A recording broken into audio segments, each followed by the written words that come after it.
ada isu baru kemarin, Giring itu seolah-olah mau mundur. Dia bilang usia saya udah 40 sudah ketuaan. Udah tua. Katanya Emang Giring udah tua ya segitu ya? Iya. Jangan-jangan ini nyindir partai sebelah Prabowo Subianto ya. Mungkin maksudnya siapa tahu kan? Giring sedang menyindir Prabowo bahwa saya sudah tua, ini saatnya partai saya kembalikan kepada pemiliknya. Itu maksudnya mau dikembalikan ke Cendana atau bagaimana? Jangan. Emang politisi itu gak gitu. Saya bertanya. Bahaya. Itu pernyataan kayaknya. Tapi saya tiba-tiba pagi tadi menerima sebuah, ya sebut saja analisa dari sahabat saya lah gitu ya, dia sebagai pengamat politik, bahwa ini ada dugaan, ada asumsi bahwa maksudnya Giring ini akan mundur, kemudian situasi PSI ini akan dimudahkan, yaitu akan diberikan ke anak bungsunya Pak Jokowi, Kaisang. Ini jebakan macam apa lagi?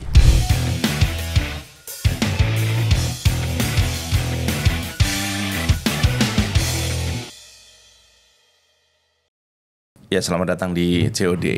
Ini kita baru tayang 2-3 episode. Ini sudah dapat julukan dari temen gua dia di Total Politik. Ini salah satu podcast paling pinggir jurang. Ini pinggir jurang, ini pinggirnya lagi katanya.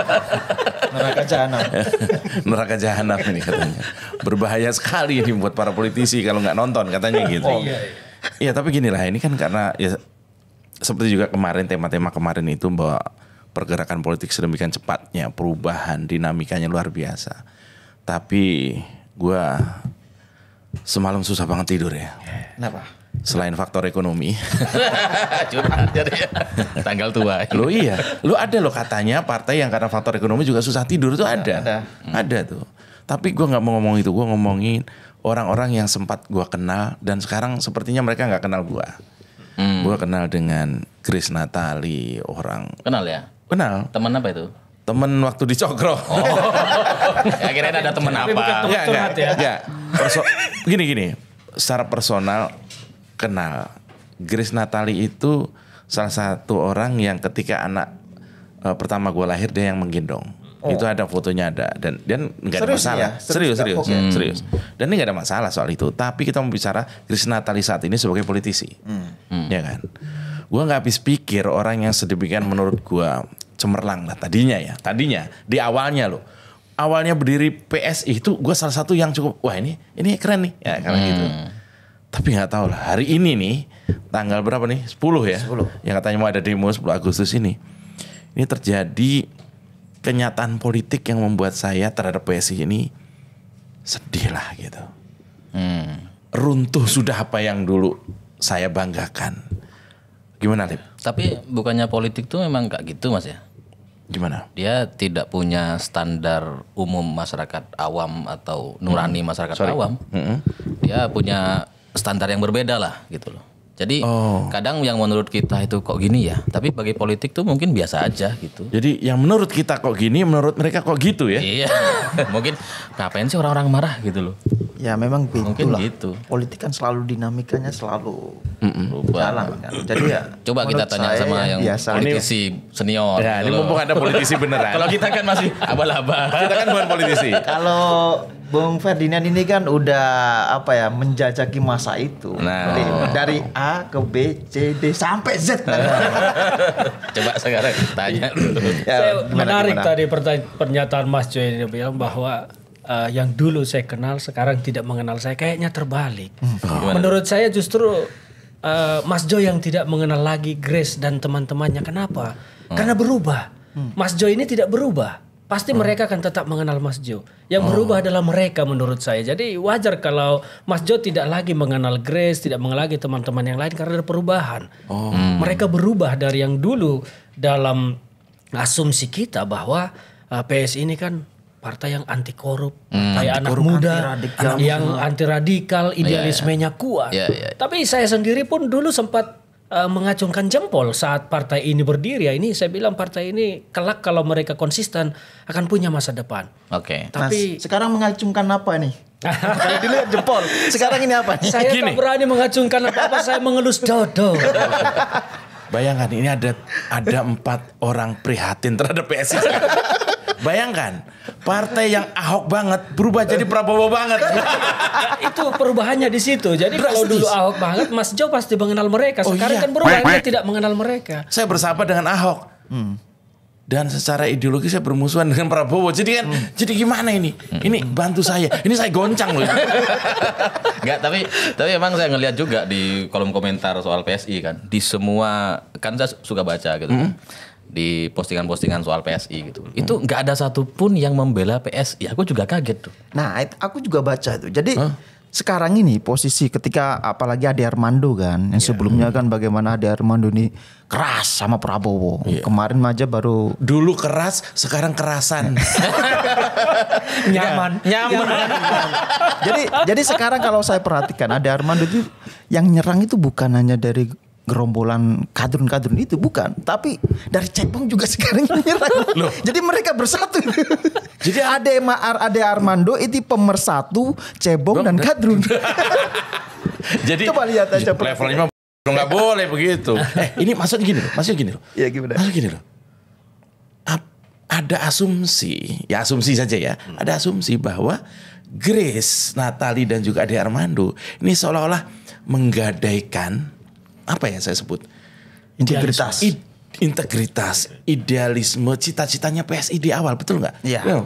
Gitu nggak? Mungkin gini ya, kalau saya mengibaratkan, banyak juga orang mengibaratkan bahwa partai politik itu adalah kendaraan gitu. Kendaraan. Nah, kendaraan apa dulu nih? Adalah kendaraan. Ya, kendaraan. Oke, jadi terus dalam sebuah yang namanya kendaraan umum itu kan pasti ada tujuan-tujuannya tuh. Nah, mau kemana? Nah, si PSI ini dalam kayak bus atau kendaraan umum, dia ganti jalur gitu. Yang sebelumnya jalur ke tempat wisata, bisnis, perkantoran. Sekarang tujuannya ke Bantar Gebang misalnya. tapi saya pikir bahwa kalau pendapat seperti itu menurut saya bukan kelas politisi, tetapi kelas aktivis atau selevel BEM lah. Kalau politisi yang baik itu pasti menganggap partai politik itu bukan kendaraan, tetapi rumah perjuangan.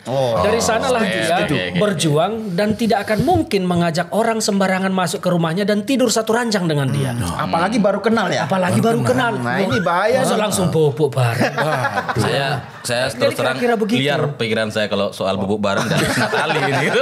Jangan dipikirkan. Tapi yang pasti bahwa partai politik itu adalah rumah perjuangan. Jadi kita tidak akan membawa yang berbeda ideologi ke sana kecuali kita mau menjual diri kita kepada ideologi yang datang itu.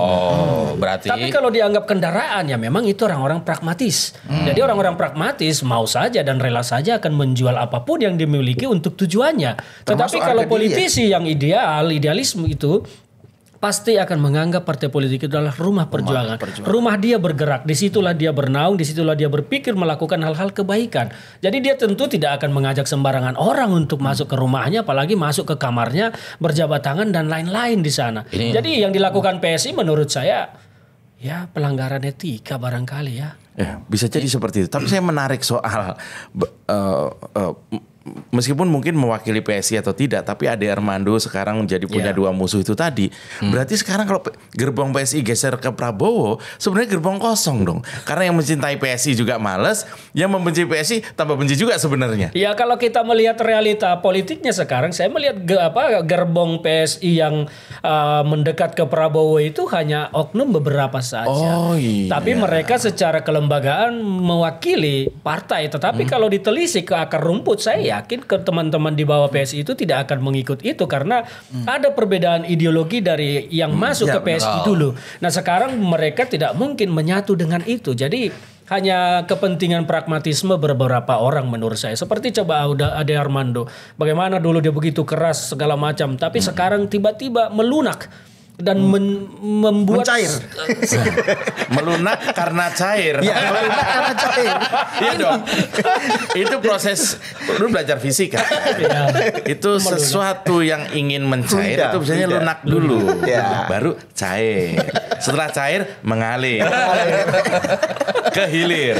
Ke bawah ya. Karena memang politik ini apalagi kalau nggak salah Bang Ade Armando maju ya sebagai caleg ya dari PSI. Benar. Ya memang perlu cairan-cairan untuk membuat perjalanan ini jadi lancar ya. Iya. Karena kalau tidak pasti akan stuck, tidak bisa bergerak. Betul. Ini Tapi kita apakah bicara itu yang ini oli kita- ya. oli. Kita bicara bahan bakar.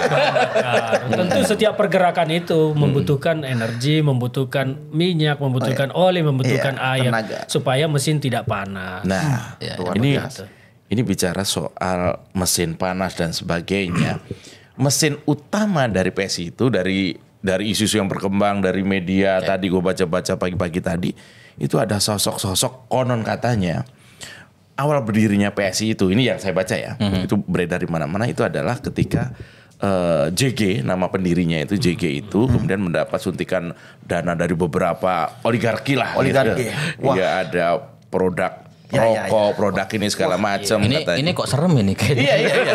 Makin serem. Makin serem. Ada hotel. Iya, ada jaringan hotel juga katanya kalau yang dari yang membiayai PSI ini katanya gitu ya, dari bacaan-bacaan itu tadi. Nah, apa yang terjadi sebenarnya? Apakah nih Lip, lu membaca nggak waktu 2019 kemudian ketika didirikan PSI kemudian 2019 dia nggak dapat kursi di Senayan ini jangan-jangan orang atau apa bukan lembaga kayak perusahaan atau oligarki yang Cipin tadi kapok atau gimana ya kira misalnya gimana? Ya kan sebenarnya kalau PSI itu ketika awal dibangun saya lihat ya mereka punya optimisme yang sangat tinggi. Punya ombak yang cukup besar di Pilkada DKI Di 2017. awal. Sama Awal Ahok. berdiri lah. Sama Ahok kan waktu itu kan. Dan bahwa kemudian Ahok kalah, iya. Tapi mereka mendapatkan limpahan suara yang luar biasa besar di DKI gitu ya. Yeah. Tapi setelah itu ternyata di Pilpres 2019 itu gak ada dampak apa-apa. Terlebih ketika Ahok malah menolak untuk gabung dengan PSI. Oh gitu lah, betul. Jadi di awal mungkin gini lah, kalau kita bisnis usaha kita ajukan anggaran. Oke. RAB. Oke, ini kasih terus gagal. Wah, ini kita bisa perbaiki nanti. Di musim depan kita bisa perbaiki, akan sukses nih. Ada liga lagi kan kita ikut lagi. Ya, terus kita sudah sukses di Jakarta, punya suara, punya banyak kursi gitu kan. Wah, nanti 2019 kita ikut. Nah, tapi ternyata Ahok gak mau. Kenapa? Dan itu juga ada sekarang kan kalau lihat dari historisnya PSI ini kan juga ada dari gerbong berkarya kan. Nah itu juga sedikit lebih itu juga mempengaruhi kalau menurut saya. Ini berkarya. Oh yang isu apa sekretariatnya itu ya? Ya itu kan bagian dari cendana juga kalau kita runtut kan. Waduh, punya analisa sekarang itu nggak nih? Ini jadi mengerucut nih. Kok saya menemukan benang merah ya? Dan kalau sebentar. PSI kemudian berkarya, Cendana, Gerindra. Ini kayak ada benang merah nih. Ini yang tahu benang merahnya dia. Gimana ini, Bung Ferdinand? Kalau kita lihat sejarah pendirian PSI ini ya sebetulnya ideologi dan topik perjuangan yang mereka perjuangan itu sudah sangat ideal sebetulnya. Tapi ternyata mungkin sekarang para bandar yang membiayai ini mungkin salah memilih orang. Dan akhirnya sekarang terjadi pergeseran begini, maka ketika situasi itu membuat tokoh-tokoh yang dipilih ini ternyata tidak mampu membangkitkan partai meskipun mungkin mereka sudah menggelontorkan dana yang cukup besar bahkan triliunan karena politik itu kan butuh dua modal dasar yaitu ketokohan dan logistik. Logistik tanpa tokoh macet. Tokoh tanpa logistik juga susah berjalan. Nah, jadi logistik yang sudah keluar ternyata tidak menemukan tokoh yang pas di PSI sehingga gagal. Maksudnya Grace kurang cantik atau gimana? Nah, sekarang kemudian kalau mereka bergeser, kemudian boleh kita sebut setengah-setengah semi-semi merger dengan berkarya, terus Prabowo bertemu dengan PSI dan riak-riak yang lain, akhirnya kita bisa melihat bahwa ini harus sedang mencari naungan baru. Naungan baru, makanya mereka mencoba terus mengembangkan opini. Karena apa? Mereka ini semakin mendekat ke Prabowo, maka mereka harus mendegradasi yang menjadi kompetitor Prabowo. Siapa itu? Ya salah satunya saya lihat PDI Perjuangan terus digebukin oleh Ade Armando.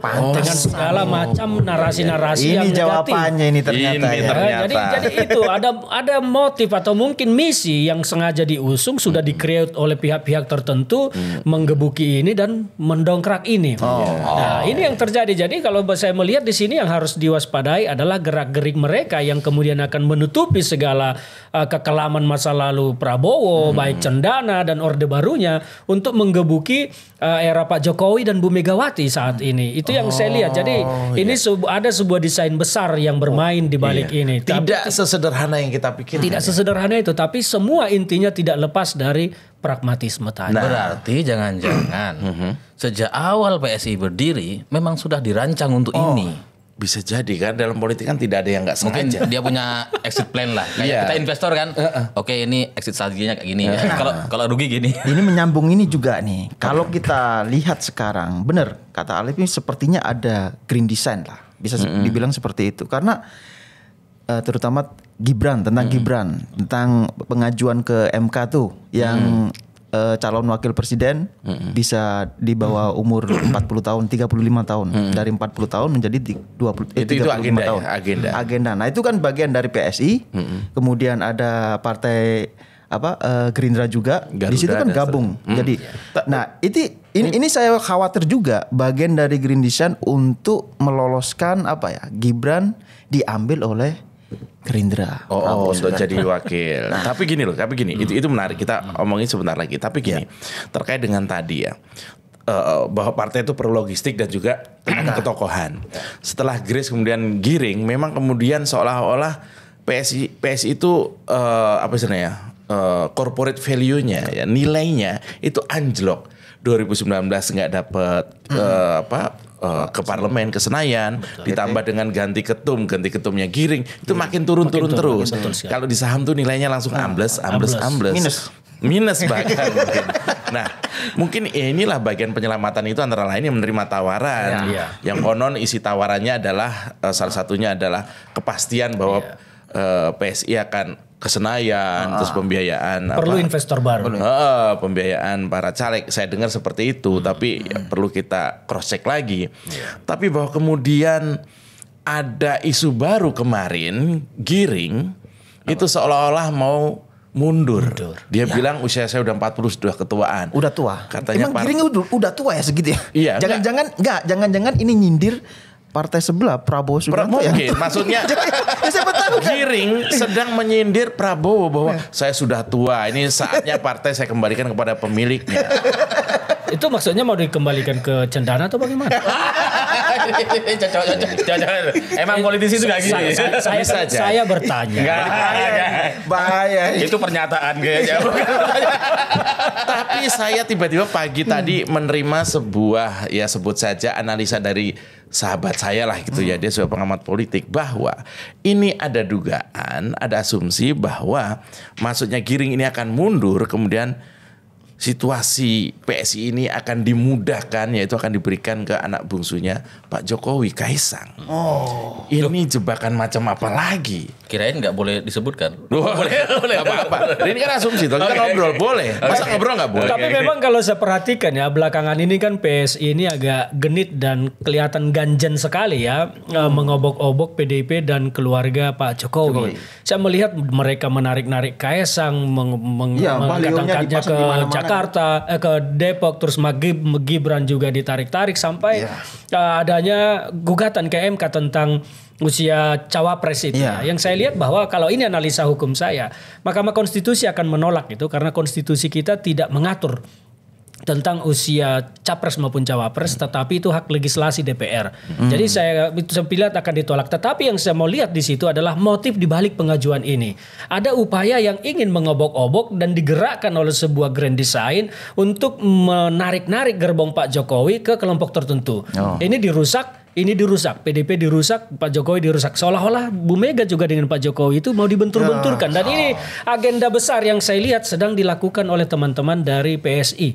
Secara politik ya, ini adalah pandangan saya secara politik. Jadi memang yang dilakukan terutama oleh Ade Armando sekarang terus menggebuki dan orang lain ada yang bergeser ke Solo, menarik-narik Kaisang, Gibran dan lain-lain semua. Jadi ini adalah sebuah desain besar. Saya harus mendapatkan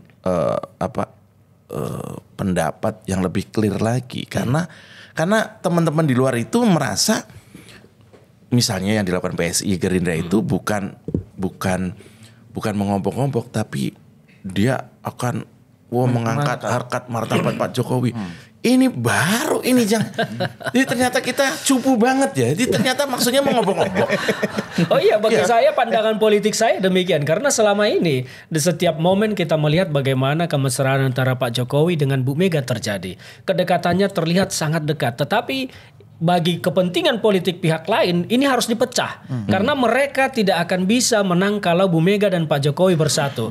Itulah misi mereka, maka dipakailah kuda Troya yang selama ini PSI ini kan berada di barisannya Pak Jokowi. Nah, maka karena kebetulan sahamnya menurun, maka perlu investor perlu menggerakkan mesin ini ke arah baru. Dimanfaatkanlah itu. Jadi posisinya di situ menurut. Ini gua panas nih. Jadi bayangkan ya, dalam situasi seperti ini ternyata sebuah partai yang sangat dipercaya oleh Pak Jokowi kurang apa? Sekjennya aja jadi wamen dan seterusnya. Kurang percaya apa ya? Kurang percaya apa dibanding misalnya dengan Projo? Mungkin justru itu. Mungkin jangan-jangan justru itu. Relawan aja jadi menteri, masa partai cuma wakil? Gitu loh. Iya. Tapi ini ya, satu obrolan kita dalam segmen pertama ini saya garis bawahi bahwa masyarakat juga mesti paham situasi ini. Harus. Kita menganalisa, kita berasumsi bahwa sebenarnya dilakukan oleh PSI. Kalau Gerindra udah pastilah itu adalah mengobok-ngobok, memisahkan antara Pak Jokowi dengan partainya, PD Perjuangan, Pak Jokowi dengan Bu Mega, bahkan Pak Jokowi dengan anak-anaknya jangan-jangan. Betul sekali. Iya kan? Betul sekali. Dengan goal, dengan tujuan untuk mencapai agar Prabowo bisa naik. Bisa naik seperti begitu. Ini jahat sekali nih kalau seperti naik di mana dulu? Sebentar, kalau terkait dengan PSI akan karena isunya nih, isunya akan Kaisang digadang-gadang menggantikan Giring ini. Apa sebenarnya yang dibaca oleh Alif? Kalau saya gini, kalau PSI itu dari awal kan grace, cantik, muda, terus menarik. Ternyata nggak laku. Cantik ya. Ganti cowok. Cantik ya Grace ya. Coba tanya Mas Jo dulu. Yang berpengalaman. Grace cantik. Grace Simon cantik juga. Terus diganti sama Giring karena Grace sudah gagal, perempuan cantik gagal, diganti laki-laki yang menarik, yang fan-nya banyak, yang penyanyi, yang mimpi. Iya, gagal juga. Ternyata gagal juga. Makin Akhirnya ya mungkin ya ini saatnya untuk ganti lagi. Karena gagal. Ya mungkin yang paling menarik siapa ya? Antara Rafathar atau Janetes mungkin. Enggak. Bukan ya. Terlalu muda. Sekarang ini kan sekarang ini itu netizen umur berapa itu? Loh, nggak boleh ya? Nanti kita gugat juga MK gitu loh. Maju lagi ke MK. Sekarang netizen ini udah menjuluki PSI ini adalah partainya anak muda yang sedang mencari orang yang sangat tua. Yang masuk ada Armando. Yang keluar Samara. Yang muda apanya gitu loh kan. Ada Helmi Yahya udah berapa, ada Armando berapa. Yang muda-muda malah keluar. Malah pergi. Dan dia mengidolakan capres yang sangat tua. Kan aneh ini. Ini buat apa bikin partai anak muda? Kalau milihnya juga terlalu tua. Ini closing statement aja dari Bang Ferdinand. Apa yang terjadi? Fenomena nih. Apa yang kita sampaikan tadi. Pikiran-pikiran kita, pendapat kita terhadap PSI. Perubahannya yang bukan cuman berubah sedikit ya, tapi ini bang gitu ya.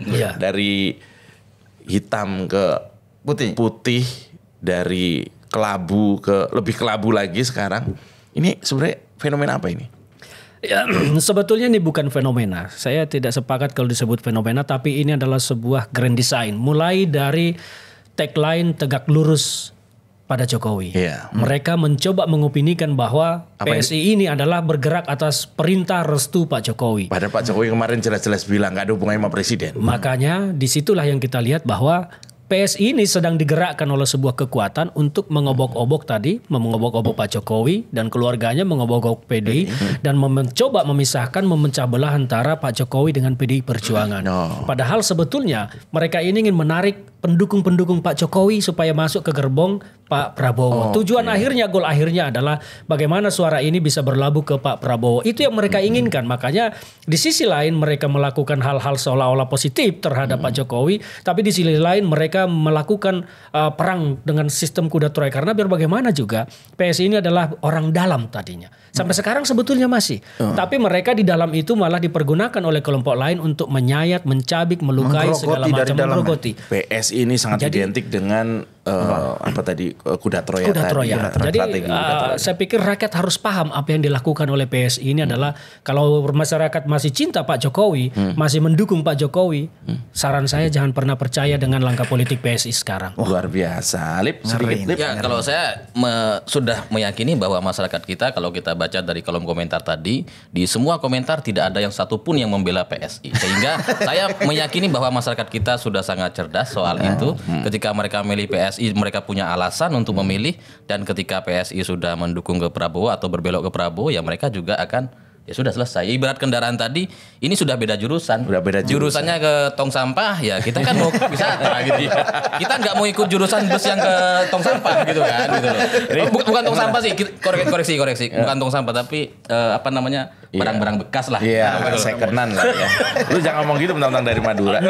Malah ngomong rongsokan lagi. Buat bisnis nanti. Sesuai. Kalau sampah kan nggak ada. Nah, ini coba sekarang ini closing statement dari pendukung PSI, silakan. Ini apa yang terjadi sebenarnya? Jangan banting meja. Kalau saya melihat PSI ini sekarang yang seperti ini berubah. Yang awalnya dia ini kan menyatakan bahwasanya anti radikalisme, anti intoleransi, kemudian sekarang mendukung Prabowo.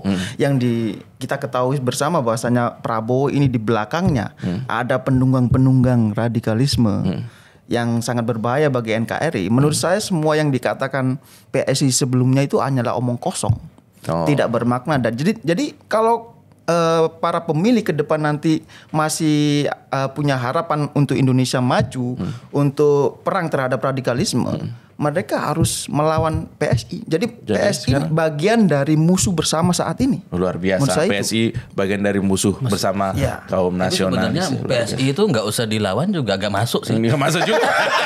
Enggak, kita cuma mengedukasi. Cuman masalahnya bikin gatel kayak ulat bulu. Iya.